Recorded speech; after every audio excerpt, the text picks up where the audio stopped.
Hello everyone, my name is Sukanya Sharma and I welcome you all to this SSC Elite classes.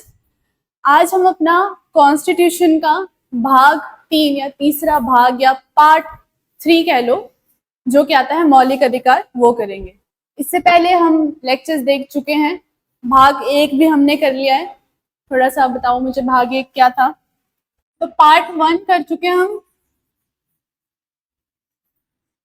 या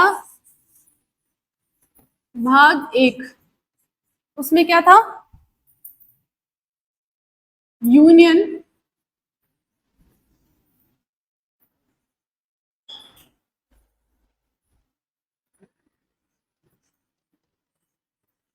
and it's territories.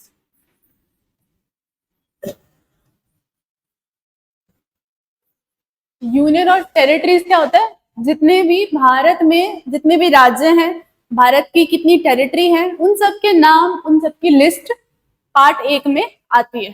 ठीक है। Part 2 में क्या था? ये दूसरे भाग में क्या पढ़ा हमने?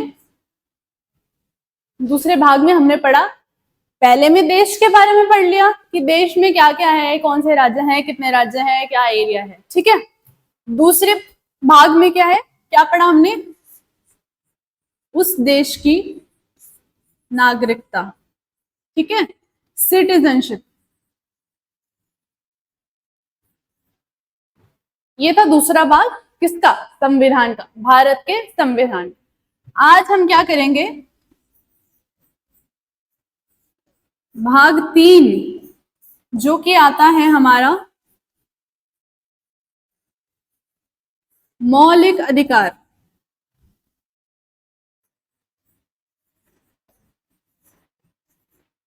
या फंडामेंटल राइट्स।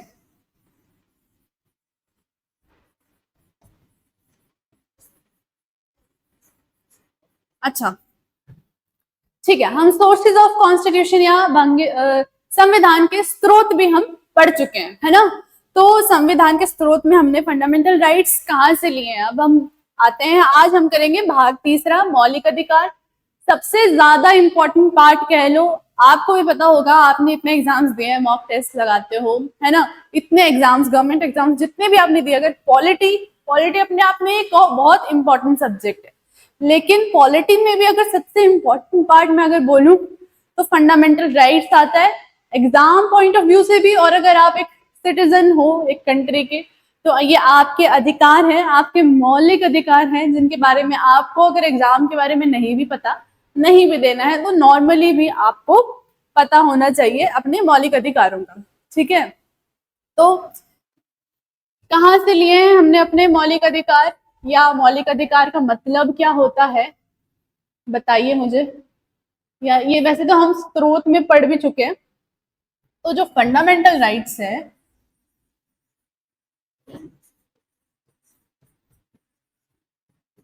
फंडामेंटल राइट्स या कह लो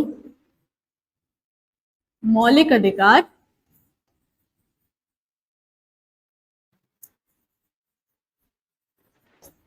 मौलिक अधिकार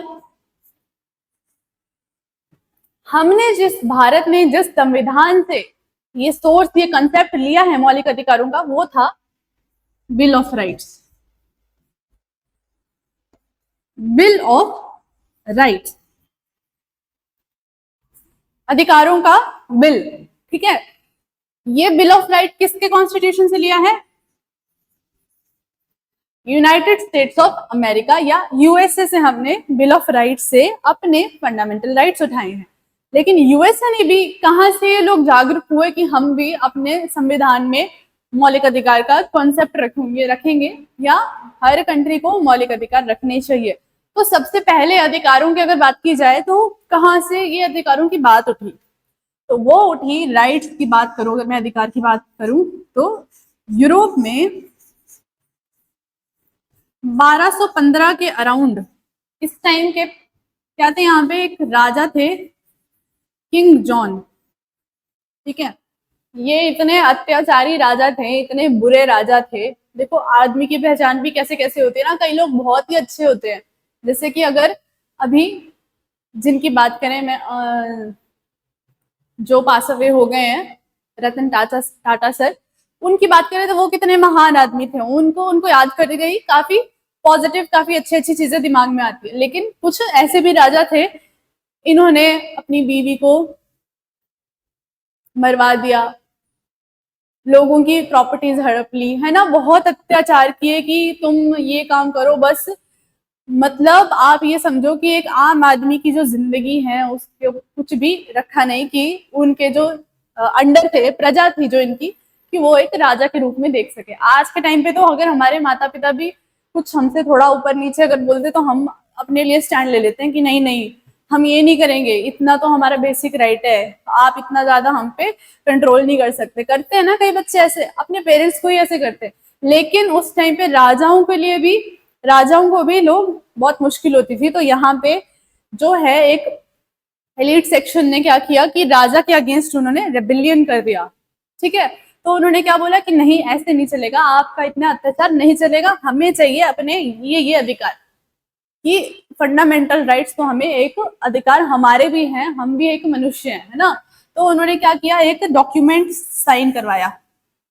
ठीक है, कागज में लिख दिए कुछ पॉइंट्स कि ये हमारे अधिकार है, आप इस पे हमें लिख के दो, यहाँ पे साइन करके दो कि ये हमारे अधिकार हैं। क्या है अधिकार? तो और ये अधिकारों के जो ये डॉक्यूमेंट था, इसको क्या बोला गया? Magna carta. मैग्ना कार्टा का क्या मतलब होता है? मैग्ना का मतलब होता है द ग्रेट चार्टर। कार्टा का मतलब चार्टर, जो उस टाइम पे एक्ट्स होते थे, तो एक्ट्स को चार्टर भी बोलते हैं। ठीक है, तो the great charter, the Magna carta, इसीलिए मतलब बहुत इंपॉर्टेंट, ग्रेट चार्टर बहुत बड़ा, बहुत इंपॉर्टेंट मान लो इस डॉक्यूमेंट को, इसलिए इसका नाम पड़ा मैग्ना कार्टा। ठीक है, तो हमारे फंडामेंटल राइट्स को भी, या हमारे भाग 3 जो कॉन्स्टिट्यूशन का मैग्ना कार्टा क्या है, हमारा भाग 3 संविधान का मैग्ना कार्टा, ग्रेट चार्टर, या बहुत इंपॉर्टेंस रखने वाला एक प्रोविजन जो है हमारा फंडामेंटल राइट्स का आता है भाग 3 में। ठीक है, तो ये हो गई बात फंडामेंटल राइट्स की। अब जब हम पॉलिटी में फंडामेंटल राइट्स पढ़ते हैं तो हमें क्या क्या चीजें पता होनी चाहिए फंडामेंटल राइट्स की, कि फंडामेंटल राइट्स का पार्ट क्या है, कौन से पार्ट में आते हैं ये, या कौन से भाग में आते हैं? ये आते हैं भाग 3 में। ठीक है, इसके और क्या बातें पता होनी चाहिए? 3 बातें मेनली, कि इसका आर्टिकल्स क्या आते हैं, कौन से आर्टिकल्स आते हैं? आर्टिकल्स 12 से 36। ठीक है, और इसका सोर्स, तो हमने सोर्स कहां से लिया फंडामेंटल राइट्स का? सोर्स हमने लिया यूएस से। ठीक है, ये 3 चीजें आपको कोई भी टॉपिक अगर आप पॉलिटी में कर रहे हैं, ये तो आपके हाथ पे रटी होनी चाहिए कि हाँ फंडामेंटल राइट्स का टॉपिक आया, पार्ट 3 आर्टिकल 12 से 36, कहां से लिया? यूएसए से लिया। ठीक है जी, अब हम आगे करते हैं। तो फंडामेंटल राइट्स की अगर बात करूं, ये हम कर चुके हैं, भाग 3 आर्टिकल 12 से 36 और स्रोत यूएसए। अगर मैं बोलूं, ये हमने पढ़ लिया कि फंडामेंटल राइट्स या भाग 3 को मैग्ना कार्टा भी कहा जाता है। समझ गए बात? क्यों कहा जाता है? ग्रेट चार्टर भी कहा जाता है। ठीक है, फिर क्या आता है? मूल रूप से संविधान में 7, हमारे जो संविधान है, हमारे संविधान में हमें ओरिजिनली, अगर मैं ये वर्ड बोलूं कि ओरिजिनली क्या होता है, तो हमारे संविधान में अगर मैं बात करूं आपसे कि ओरिजिनली, तो ओरिजिनली का मतलब आपने क्या लेना है कि जब हमारा संविधान लागू हुआ था, या संविधान हमारा पास हो गया था 1949, या आप 26 जनवरी 1950 भी रख सकते हैं। ठीक है, तो जब हमारा संविधान यहाँ पे पास हो चुका है, तो कहीं ना कहीं फंडामेंटल राइट्स को एक्सेप्टेंस मिल चुकी है। कुछ चीजें यहाँ पे है 26 नवंबर को लागू हुई थी, और बाकी मेजर पोर्शन जो था 26 जनवरी में लागू हुआ। ठीक है, तो जब हमारा कॉन्स्टिट्यूशन बना या लागू हुआ, तो हमारे पास कितने मौलिक अधिकार थे? संविधान में ओरिजिनली हमें दिए थे 7 मौलिक अधिकार। ठीक है जी, कौन से थे वो?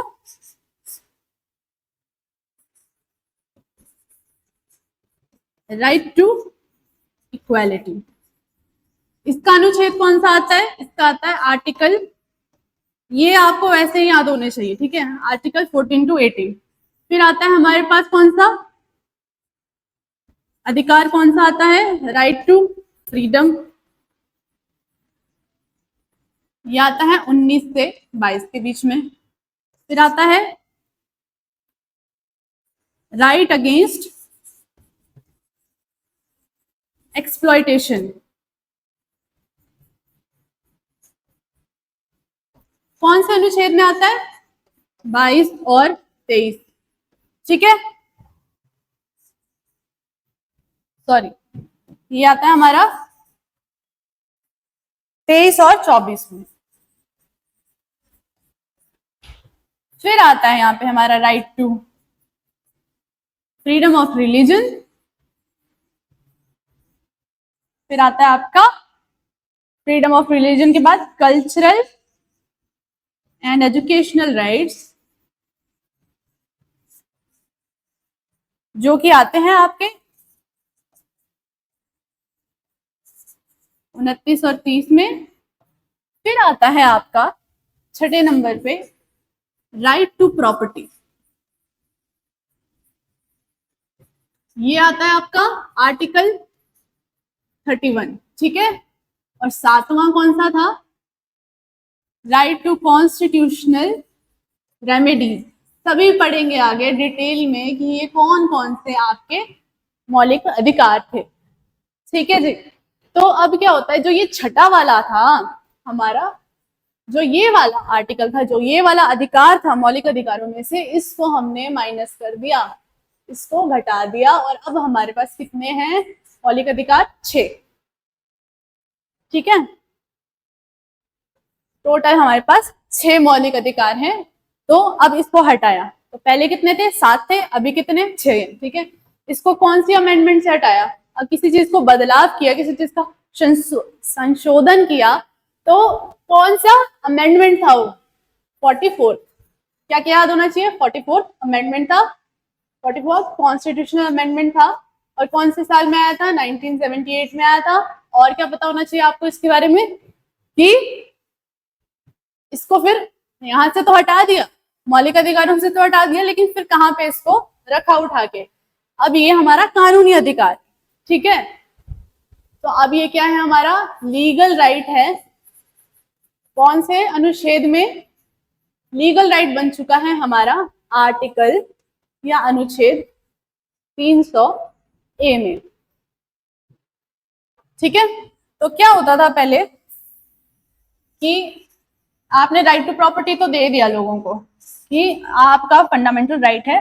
फंडामेंटल क्या होता है कि ये मूल रूप से आपके पास होने ही चाहिए, इनके बिना अगर आपको एक ह्यूमन को अगर किसी देश में अगर हमको ग्रो करना है ना, हमें अपना सेल्फ डेवलपमेंट करना है, तो कुछ बेसिक चीजें हैं, कुछ बेसिक अधिकार है, वो हमें होनी चाहिए। जैसे एक नॉर्मल सी बात देखो कि कोई अगर घर, अगर आप फैमिली भी देखोगे, कुछ लोगों के माता पिता ये चाहते हैं कि उनके बच्चे घर पे ही रहें, वो बाहर जाएं ही ना, है ना। तो वो बाहर नहीं जाएंगे, अगर उन्होंने वो बाहर जाने का, एक्सप्लोर करने का उनको अधिकार दिया ही नहीं है, अगर माता पिता के पास ये होती है पावर, है ना, अगर उन्होंने अधिकार नहीं दिया है, तो उनका बच्चा बहुत सी चीजें नहीं सीख पाएगा, तो ओवरऑल डेवलपमेंट नहीं हो पाएगा। वैसे ही देश अगर अपने नागरिकों को कुछ फंडामेंटल राइट्स अगर ना दे, तो ओवरऑल डेवलपमेंट उस नागरिक का भी और देश का भी नहीं हो पाएगा। तो बेसिक एक ओवरऑल डेवलपमेंट के लिए भी हमें फंडामेंटल राइट्स जरूरी होती है। और अभी हमें तो मिले इसलिए हमारे को इम्पोर्टेंस पता नहीं होती, लेकिन जब हमारे पास हमारे अधिकार छिन जाते हैं तो हमें पता चलता है कि हमारे पास कितने फंडामेंटल राइट, कितना इम्पोर्टेंस या कितने जरूरी हैं हमारे लिए, है ना, ठीक है। तो इसको अभी क्या होता है, अब उन्होंने राइट टू प्रॉपर्टी तो दे दिया कि संपत्ति का अधिकार दे दिया, आप कोई भी नागरिक जो थे देश के, उनकी संपत्ति उनसे छीनी नहीं जाएगी, या गवर्नमेंट कुछ भी तरह से उनकी संपत्ति नहीं लेगी। क्योंकि क्या होता था उस टाइम पे, एनेक्सेशन बहुत होती थी, है ना, ऐसे ऐसे करके ब्रिटिशर्स ने भी एनेक्स किया, तो ये प्रॉपर्टी का राइट दिया था। लेकिन क्या होता है, मान लो अगर डेवलपमेंट हो रही है, यहाँ पे आपका घर है, ठीक है, ये आपका घर है, अब यहाँ से रोड जाना था, अब यहाँ पे आपका गार्डन है, अब यहाँ से रोड जाना था इधर को, तो आपने क्या बोला कि नहीं मेरे पास तो राइट टू प्रॉपर्टी है, मैं सीधा जाऊंगा सुप्रीम कोर्ट कि मेरा अधिकार छीना जा रहा है, मेरे घर के आगे से रोड जा रहा है, जो कि मैं नहीं चाहता। ठीक है, तो जब तक ये फंडामेंटल राइट में था तब तक तो इसको ऐसा ही था कि उठ के सारे लोग पहुंचने लगे सुप्रीम कोर्ट की, ठीक है हमारा फंडामेंटल राइट छिन रहा है तो हम सीधे जा सकते हैं उस केस में। ठीक है, अब क्या होता है, गवर्नमेंट ने क्या किया इस तरह से, तो अब सभी लेके आ जाएंगे कि नहीं नहीं हमारी जमीन जा रही है, हमें नहीं, ये वो जो भी है अपने अपने रीजंस लेके, तो डेवलपमेंट जो है हो नहीं पा रहा था किसका, कंट्री का। एक तरफ आप चाहते हो कि आपको रोड्स भी चाहिए, सब कुछ चाहिए, और एक तरफ आपने रोड्स देने भी नहीं है ना, घर घर तक रास्ता पहुंचाना भी नहीं है। तो इस चक्कर में क्या हुआ, इसको उठा दिया फंडामेंटल राइट से, और एक कानूनी अधिकार, ले सकते हो प्रॉपर्टी अपनी, ले सकते हो, बेच सकते हो, लेकिन सरकार को आप मना नहीं कर सकते।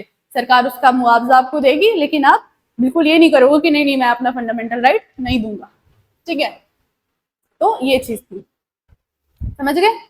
फिर क्या होता है, ये चीज भी हमने पढ़ ली कि ओरिजिनली हमारे पास कितने थे, 7, और अभी कितने हैं हमारे पास, 6 मौलिक अधिकार है।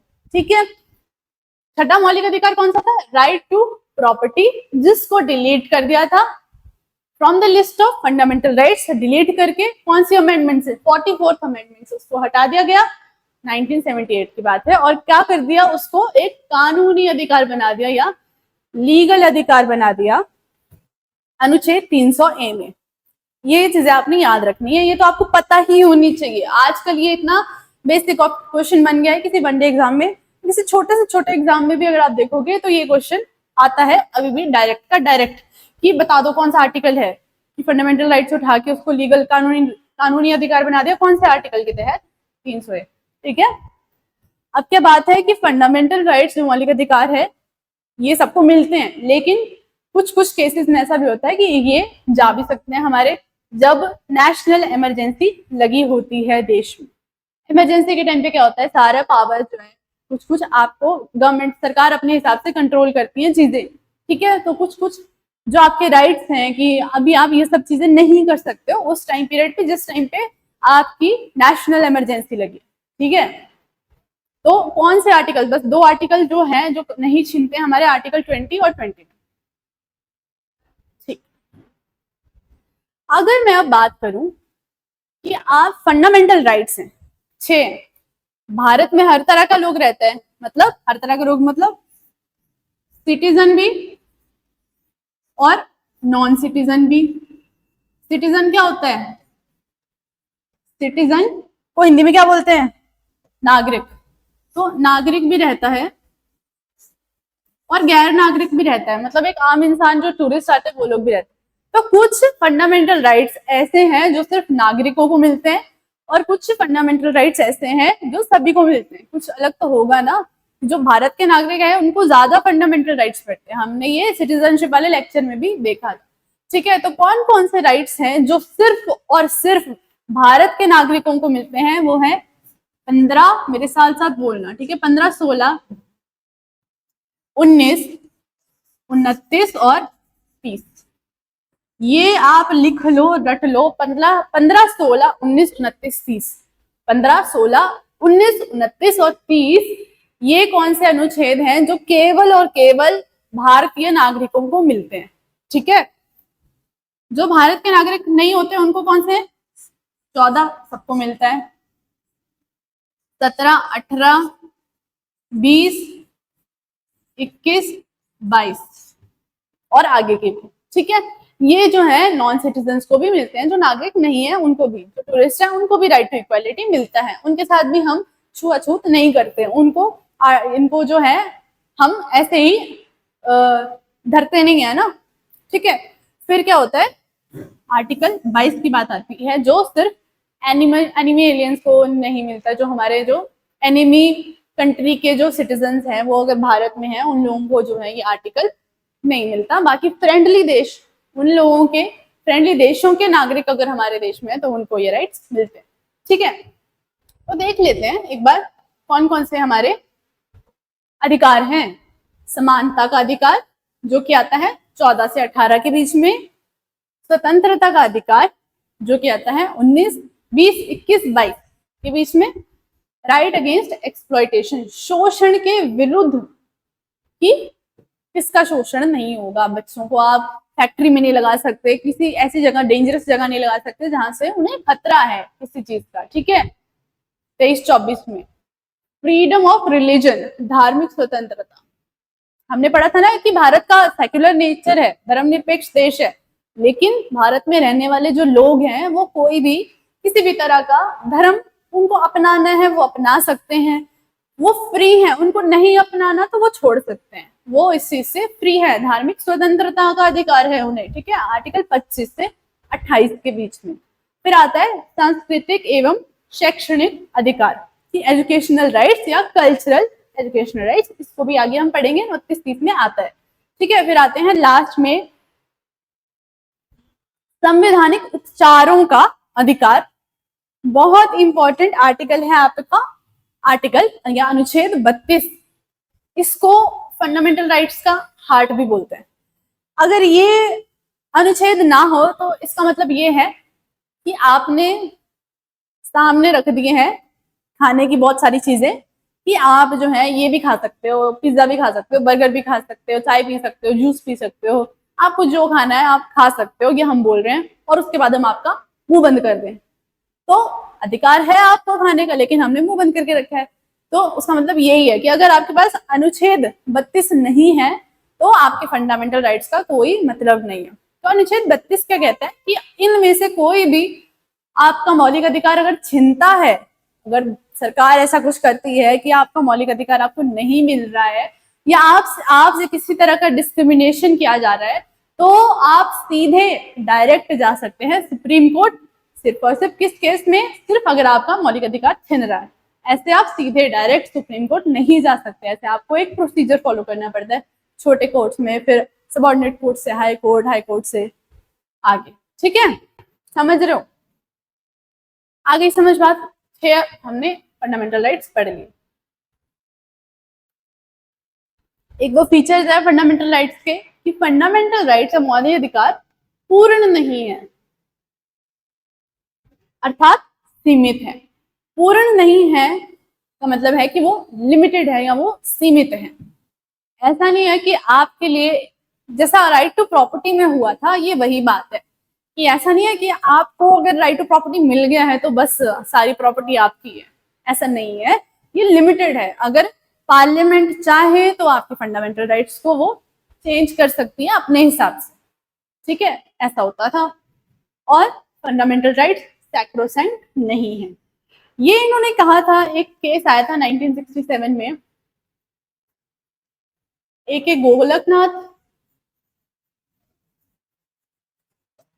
केस या एक गोपालन केस था, एक बार नाम आप चेक कर लीजिए, ठीक है। तो इस केस में क्या कहा था इन्होंने कि सैक्रोसेंट नेचर के होते हैं, हमारे जो मौलिक अधिकार हैं वो एक सैक्रोसेंट नेचर के होते हैं कि ये बिल्कुल पवित्र हैं, इन्हें कोई छीनेगा नहीं। सैक्रोसेंट का मतलब क्या होता है, पवित्र हैं, इन्हें कोई नहीं छीनेगा। बाद में क्या होता है, बहुत ये इंपॉर्टेंट केस है आपका कि केबीसी केस या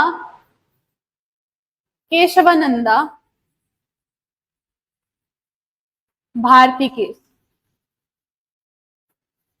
केशवानंदा भारती केस बहुत इंपॉर्टेंट केस माना जाता है क्योंकि इसमें शायद 14 जजेस का बेंच बैठा था या 9 जजेस का बेंच बैठा था, ठीक है। बहुत इतने सारे जजेस अगर साथ में बैठे तो आप मानो कि ये बहुत बड़ी बात है, ठीक है। तो इस केस में इन्होंने क्या बोला, अभी तक तो बात ये हो रही थी कि फंडामेंटल राइट्स को आप बदल ही नहीं सकते, बिल्कुल भी आप छू नहीं सकते फंडामेंटल राइट्स को, आपके मौलिक अधिकार आपको मिलेंगे ही मिलेंगे, इनको कोई हाथ नहीं लगाएगा, ठीक है। ऐसे तो बड़ी गड़बड़ हो जाएगी फिर, है ना। फिर क्या बोला, केशवानंदा भारती केस आता है 1973 में, 1973 में आता है, और इन्होंने क्या बोला, संविधान का आप कोई भी हिस्सा बदल सकते हो। कौन कौन बदल सकता है संविधान का कोई भी हिस्सा, पार्लियामेंट, संसद संविधान का कोई भी हिस्सा बदल सकती है, लेकिन क्या होगा कि वो हिस्सा नहीं बदल सकती जो बेसिक स्ट्रक्चर में आता है। अब ये बेसिक स्ट्रक्चर क्या है, तो बेसिक स्ट्रक्चर का इस तारीख से पहले 1973 से पहले बेसिक स्ट्रक्चर का कहीं पे भी नाम नहीं आया आज तक, ठीक है।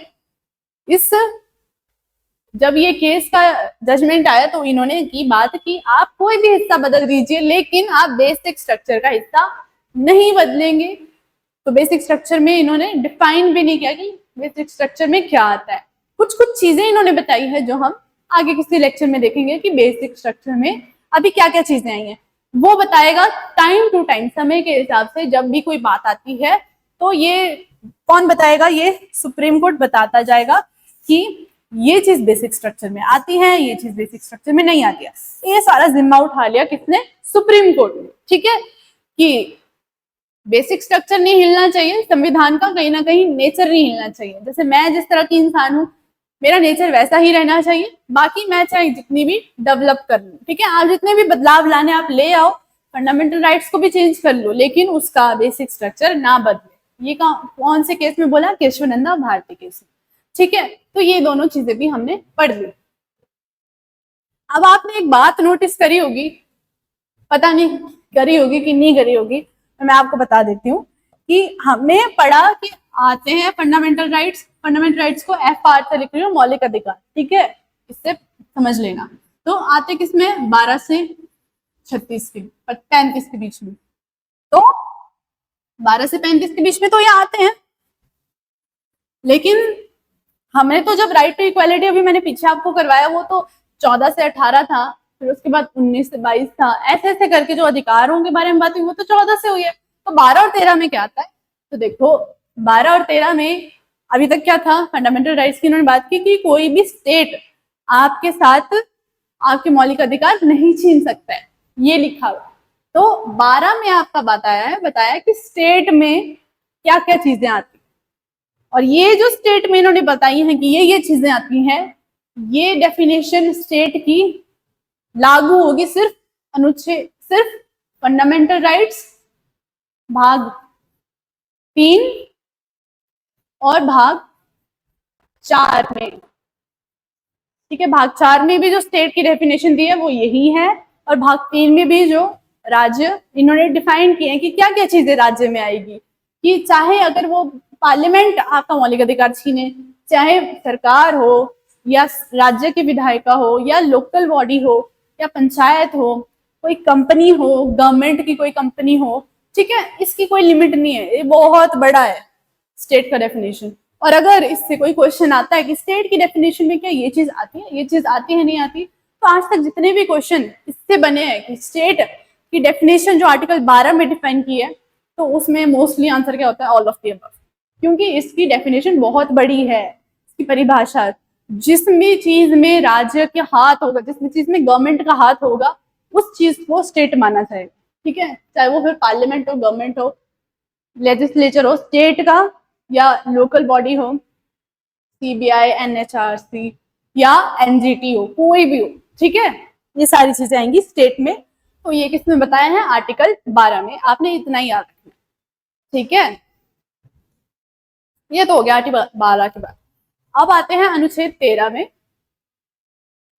तो अनुच्छेद 13 में इन्होंने क्या किन चीजों की बात की, 12 में तो इन्होंने स्टेट्स बता दिए कि कौन कौन आते हैं, कि कौन अगर आपके साथ कोई छेड़खानी करेगा मौलिक अधिकारों के साथ, तो उसमें कौन कौन में क्या क्या चीजें आती है, ठीक है। अब 13 में इन्होंने क्या बोला है कि मौलिक अधिकारों के असंगत कानूनों को अमान्य घोषित कर दिया जाएगा।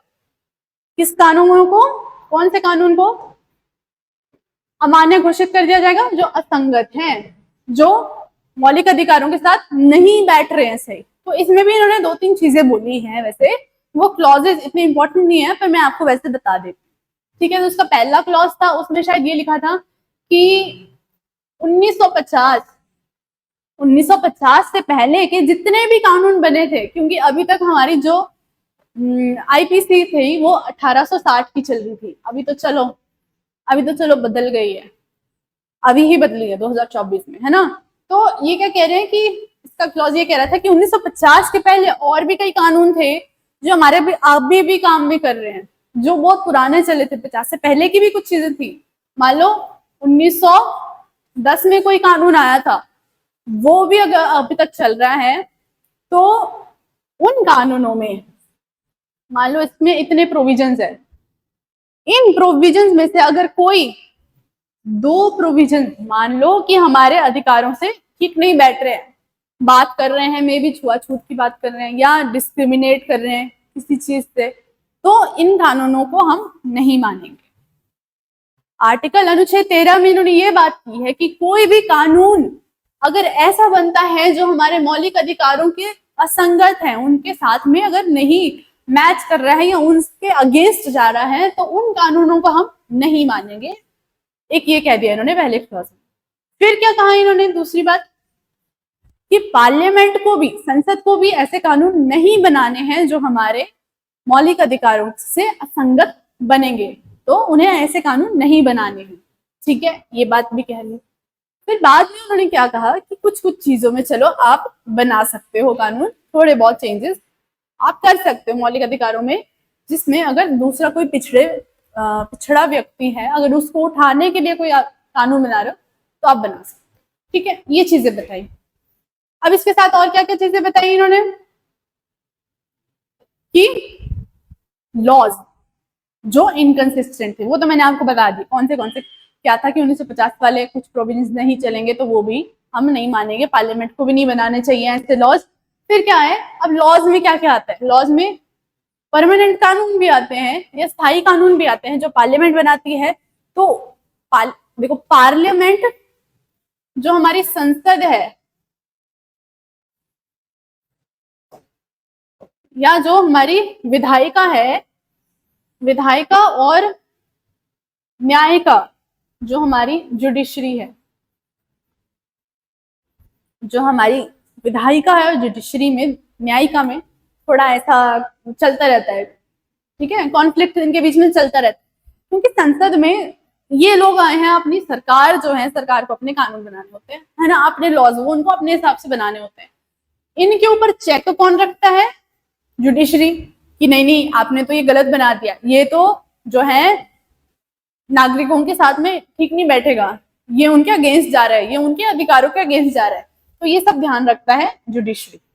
ठीक है, तो अगर जो हमारी न्यायिका है कोई परमानेंट लॉ बना दे या कोई टेम्पररी लॉ बना दे या फिर कोई अध्यादेश, ऑर्डिनेंस वो पावर होती है प्रेसिडेंट की जब पार्लियामेंट सेशन में नहीं बैठता है और कुछ इंपॉर्टेंट चीज करनी है, तो उस टाइम पे जब वो मीटिंग, तो पार्लियामेंट का सेशन नहीं बैठ रहा है, छुट्टी है मान लो, और उस टाइम पे अगर कोई आपको नया लॉ लाना है तो उस लॉ को, क्योंकि वो भी टेम्पररी होता है एक तरह से नेचर में, आप उस लॉ को ला सकते हो उस टाइम के लिए। फिर जब पार्लियामेंट का सेशन आता है 6 महीने के अंदर अंदर उसको पास करके कानून बना दो या तो फिर वो खत्म हो जाता है, लेकिन उस टाइम पीरियड के लिए वो आता है। तो ऑर्डिनेंस पे भी चेक रखता है कौन, जुडिशरी। या फिर कोई गवर्नमेंट का अगर मान लो कोई नोटिस आ गया है ना, इस पे भी चेक रखता है जुडिशरी। जैसे फार्म लॉज आए थे, है ना, हमारे फार्मर्स, किसानों के लिए कानून आए थे, तो फिर उसके लिए भी सुप्रीम कोर्ट खड़ा हो जाता है ना। अगर किसी के भी अगेंस्ट कोई कानून, अगर कोई नया एक्ट, कोई लॉ लेके आ रहे हैं, मान लो संसद बना रही है, तो उसके अगर वो अगेंस्ट है नागरिकों के, तो हमारा सुप्रीम कोर्ट आके खड़ा हो जाता है देश के नागरिकों के लिए। ये चीज होगी आर्टिकल 12 और 13 हमने पढ़ के। अब हम बात करेंगे अपने अधिकारों की। तो हमारा पहला अधिकार कौन सा है, राइट टू इक्वलिटी, या हिंदी में क्या कहते हैं इसे, समानता, समान होना। ठीक है, एक समान होना, समानता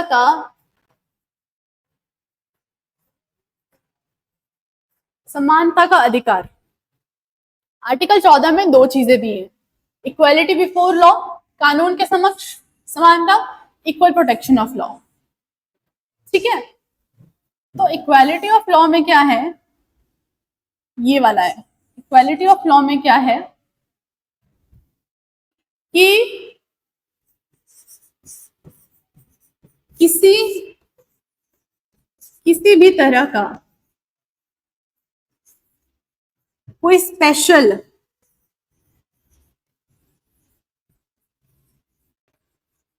ट्रीटमेंट नहीं मिलेगा।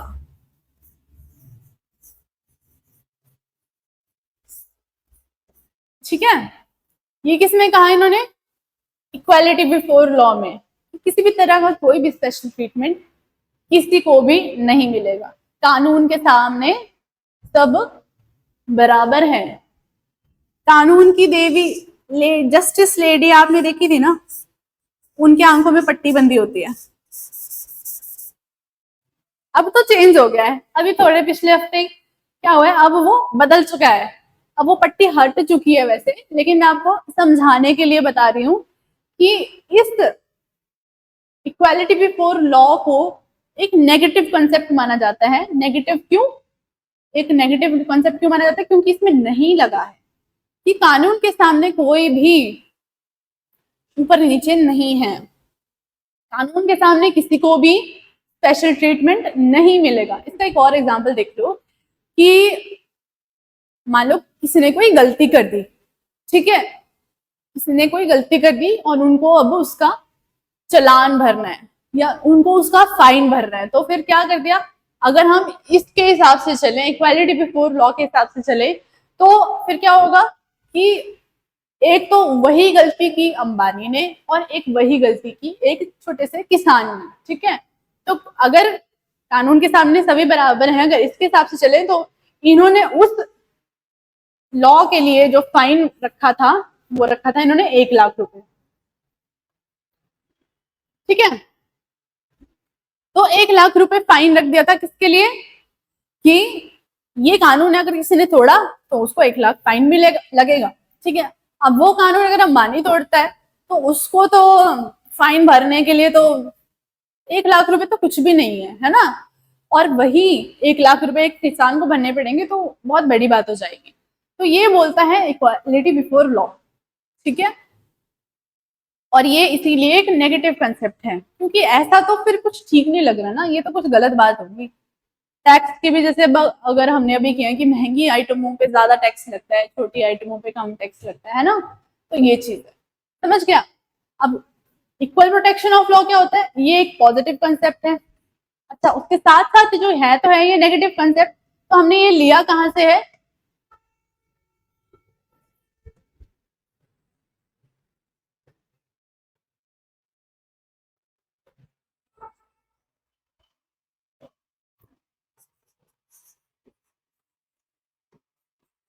इक्वालिटी बिफोर लॉ और इक्वल प्रोटेक्शन ऑफ लॉ। ये एक नेगेटिव कॉन्सेप्ट है, ये हमने देख लिया कि नेगेटिव क्यों है, क्योंकि स्पेशल ट्रीटमेंट किसी को भी नहीं मिलेगा।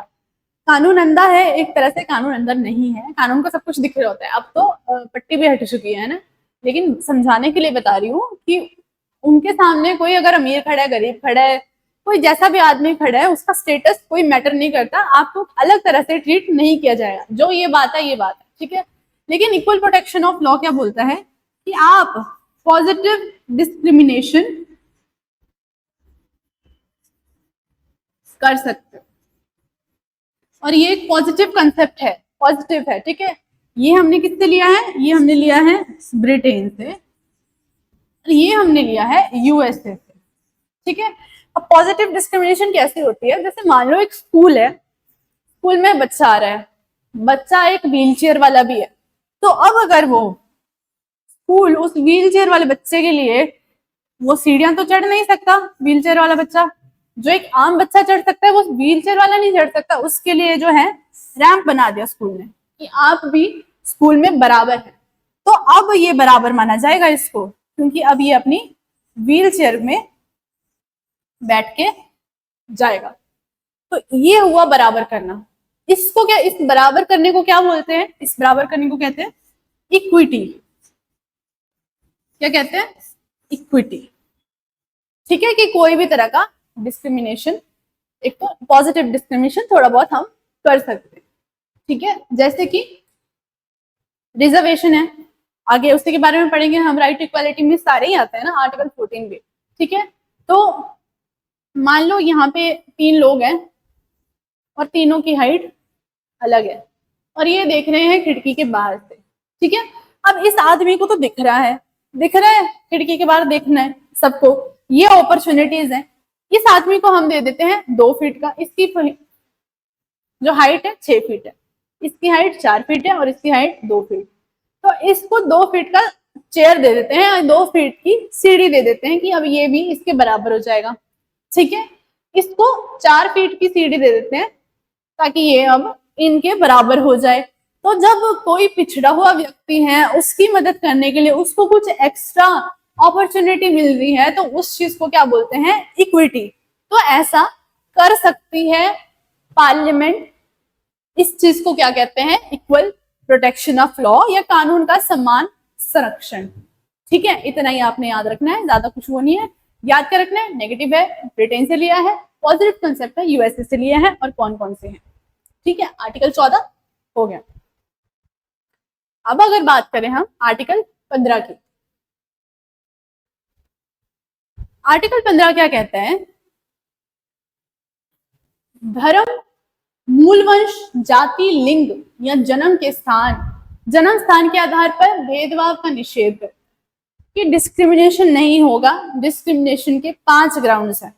5 ग्राउंड कौन से हैं, कास्ट, सेक्स, रेस, रिलीजन और प्लेस ऑफ बर्थ, कि इन 5 चीजों के ऊपर आप हमारे से डिस्क्रिमिनेशन, आप यहाँ डिस्क्रिमिनेशन नहीं कर सकते हो सिटीजन से।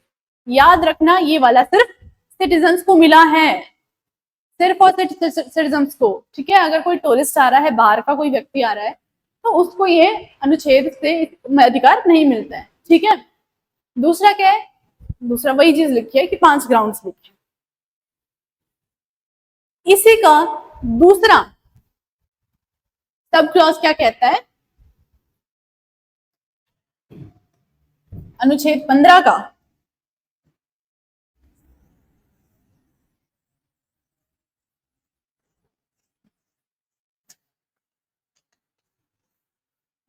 अनुच्छेद 15 का सब क्लॉज क्या कहता है कि 5 ग्राउंड्स दे दिए, इस पे कोई भी डिस्क्रिमिनेशन नहीं होगा। कौन से थे, कोई भी कास्ट पे, कोई भी लिंग के आधार पे, ना कोई जाति के आधार पे, ना कोई लिंग के आधार पे, ना कोई धर्म के आधार पे, और ना जन्म स्थान के आधार पे, प्लेस ऑफ बर्थ,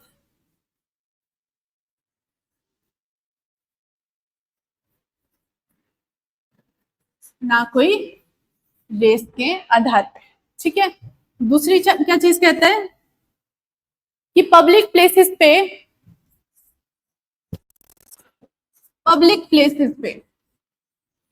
कोई भी डिस्क्रिमिनेशन नहीं हो सकता। कैसे, एग्जाम्पल देखो, कोई पब्लिक पार्क है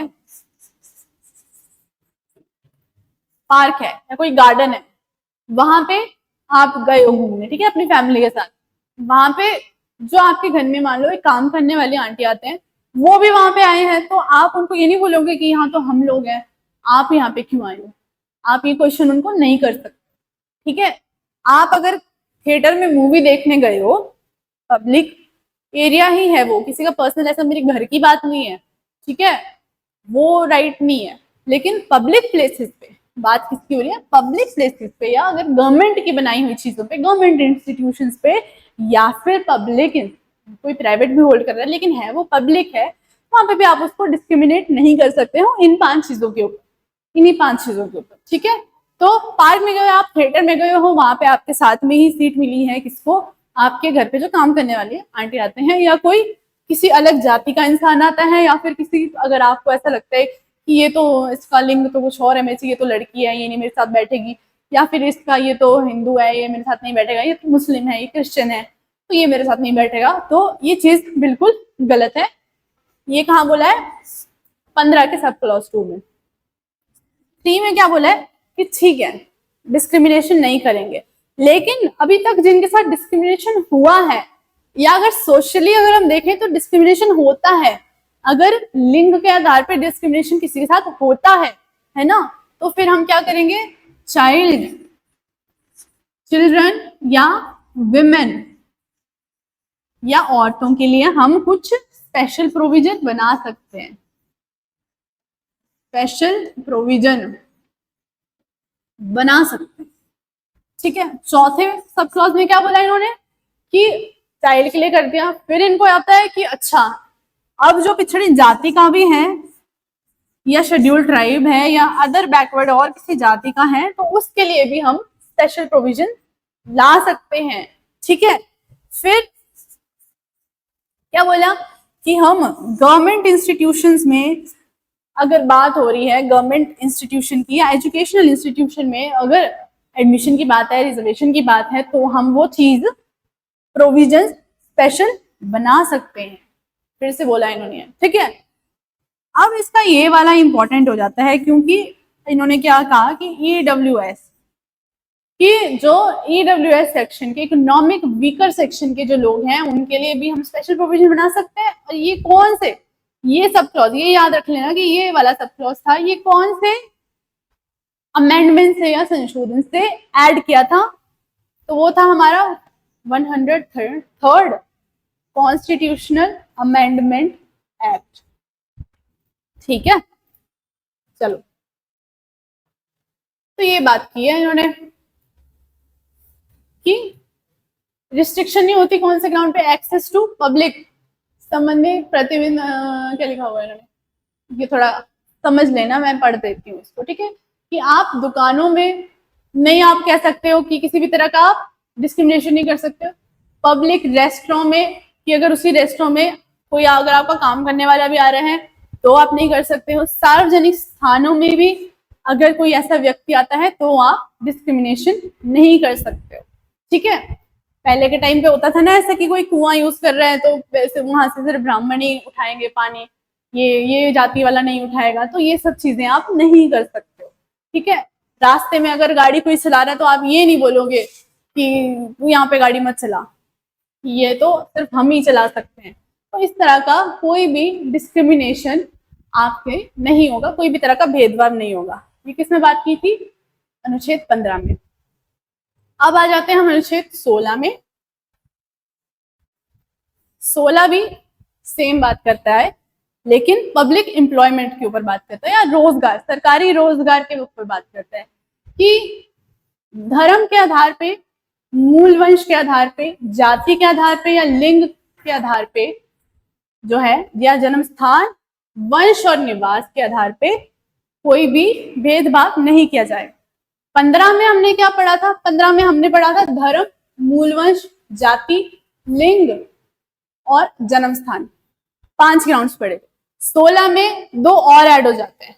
ठीक है, 16 में वंश, डिसेंट या रेजिडेंट के आधार पे भी हम डिस्क्रिमिनेशन नहीं कर सकते हैं। ये किस में लिखा है, रोजगार के ऊपर। ठीक है, अनुच्छेद 16 में। फिर इन्होंने क्या कहा कि कुछ एरियाज ऐसे भी होते हैं, उसी में इसका एक्सेप्शन भी दे दिया, 16 में ही इसी का एक्सेप्शन है कि कुछ पिछड़े वर्ग के लोग भी होते हैं जिनको हम रिजर्वेशन, जिनके लिए हम कुछ सीट्स बचा सकते हैं। ठीक है, जिनको हम आरक्षण दे सकते हैं, जो कमजोर वर्ग के लोग हैं।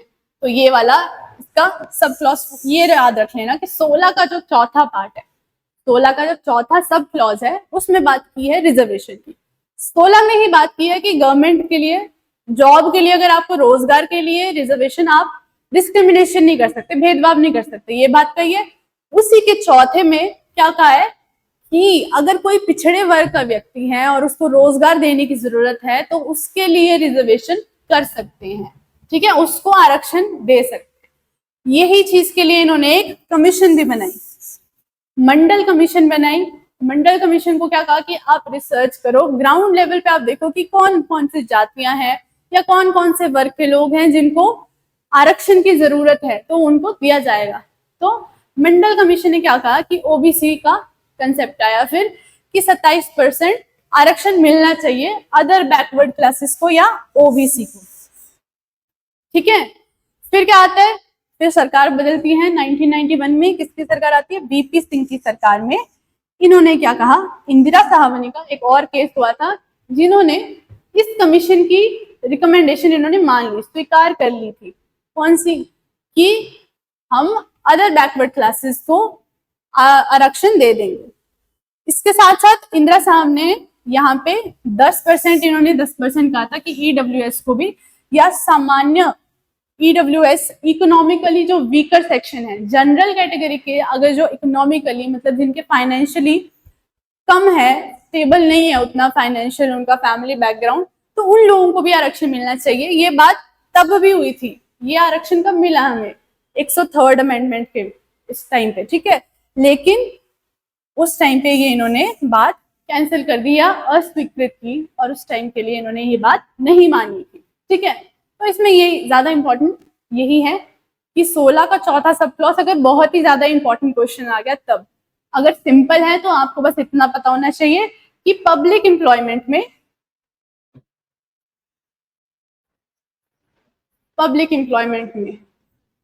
या सरकारी रोजगार में जो है डिस्क्रिमिनेशन नहीं होना चाहिए,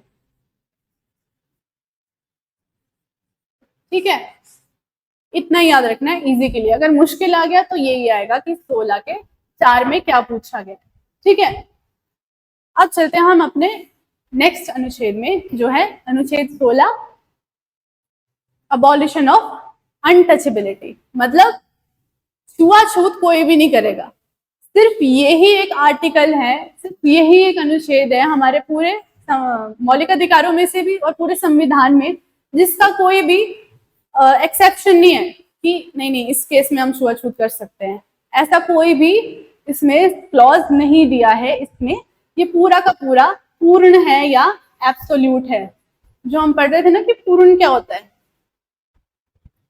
कि इसके कोई भी लिमिटेशंस नहीं है। ये ऐसा ही एज सच पूरा आर्टिकल है। किसी से भी आप छुआछूत या अनटचेबिलिटी नहीं कर सकते आज के टाइम पे। बहुत सिंपल सा आर्टिकल है। और आपके आज के टॉपिक का लास्ट आर्टिकल है आर्टिकल अनुच्छेद 18। तो पुराने टाइम में क्या होता था कि हम वंशवाद चलता था, है ना। ये राजा का बेटा है, ये रानी की बेटी, ये रानी है, ये मतलब नाम के आगे टाइटल लगाते थे कि राजा है, महाराजा है, ऐसे ऐसे टाइटल्स लगाते थे। तो जब संविधान बना, जब देश आजाद हुआ, उसके बाद क्या बात होगी कि कोई भी ऐसे टाइटल्स यूज नहीं करेगा, ठीक है। कोई भी उपाधि नहीं लेगा, वो सारी उसकी कोई भी वैल्यू नहीं है, वो सारी अबॉलिश हो चुकी है, उन्मूलन हो चुका है उनका, ठीक है। तो क्या क्या लिखा है कि राज्य, ना कि स्टेट, सैन्य या शैक्षणिक विशेषताओं को छोड़कर कोई भी उपाधि प्रदान नहीं कर सकता। इसका क्या मतलब है? अकेडमिक, जो आप अपनी खुद की स्किल्स से अगर आप कुछ कर रहे हो, आप खुद पढ़ के डॉक्टर बन रहे हो, ठीक है, तो आप अपने नाम के सामने डॉक्टर लगा सकते हो। जो आपको अपने वंश से नहीं मिला, ऐसा नहीं है कि मेरे पापा डॉक्टर हैं तो मैं भी अपने नाम के आगे डॉक्टर लगाऊंगी, ऐसा नहीं होगा, ठीक है। अगर मैं खुद पढ़ के डॉक्टर बनूंगी तो मैं डॉक्टर जरूर लगा सकती हूँ। अगर मैं खुद आर्मी ज्वाइन करती हूँ इंटरव्यू क्लियर करके, तो मैं अपने नाम के आगे वो रैंक लगा सकती हूँ आर्मी का, ठीक है। तो ये एक्सेप्शन है कि मिलिट्री और एकेडमिक, शैक्षणिक, और दूसरी कौन सी थी आपकी, सैन्य, ये वाले टाइटल्स आप लगा सकते हैं जो आप खुद अचीव कर रहे हैं पढ़ के या अपनी स्किल्स से, ठीक है। दूसरी क्या चीज है इसमें लिखी हुई कि कोई भी सिटीजन, आपको वैसे इतना ही याद रखना है, ज्यादा डिटेल में क्वेश्चंस नहीं आते हैं, आए भी नहीं है आज तक, आए भी नहीं है। ये वाला एक एक्सेप्शन पूछा गया है पुराने क्वेश्चंस में, ठीक है। बाकी साथ के भी बता देती हूँ दो। ये no citizen of India, Bharat का कोई भी नागरिक किसी विदेशी राज्य से उपाधि स्वीकार नहीं कर सकता। मान लो किसी फॉरेन कंट्री ने बोल दिया कि हम तो इसको राजा बोलेंगे आज से, या हम इसको रानी बोलेंगे, तो ऐसा कोई भी उपाधि आप नहीं ले सकते हो दूसरे देश से। ये चीज लिखी है। दूसरे क्या है, no non citizen holding a state office और प्रॉफिट, कि बाहर का नॉन सिटीजन क्या हुआ, मतलब जो भारत का नागरिक नहीं है, बाहर का कोई व्यक्ति है और उसके देश में टाइटल्स लेते हैं। मान लो उसके देश में, जैसे ब्रिटेन में चलता है ना कि वहां पे रानी है, रानी का आगे जो मतलब वंश है वो वैसे चला है ना, राजघराने की टाइटल्स उपाधियां वैसी चली है। अगर वहां का कोई व्यक्ति भारत में काम करता है तो वो टाइटल किससे लेगा, बिना प्रेसिडेंट के, बिना राष्ट्रपति के एक्सेप्टेंस के बिना वो टाइटल नहीं ले सकता है। बाकी हमारा सिटीजन तो है नहीं कि हम उसको बोले कि नहीं तो बिल्कुल ही नहीं ले सकता। अगर उसको वो टाइटल अपनी कंट्री से या किसी और कंट्री से लेना है, वो उपाधि लेनी है, तो उसको राष्ट्रपति से परमिशन लेनी पड़ेगी उस चीज के लिए, ठीक है। तो आर्टिकल 14 से 18 राइट टू इक्वालिटी, मौलिक अधिकार हमने कर लिया। इसका जो नेक्स्ट अधिकार आएगा वो हम अगले लेक्चर में करेंगे, ठीक है। तब तक के लिए आपने यही रिवाइज करना है, और जो इंपॉर्टेंट चीजें थी वो भी मैंने आपको बता दी, ठीक है। Thank you.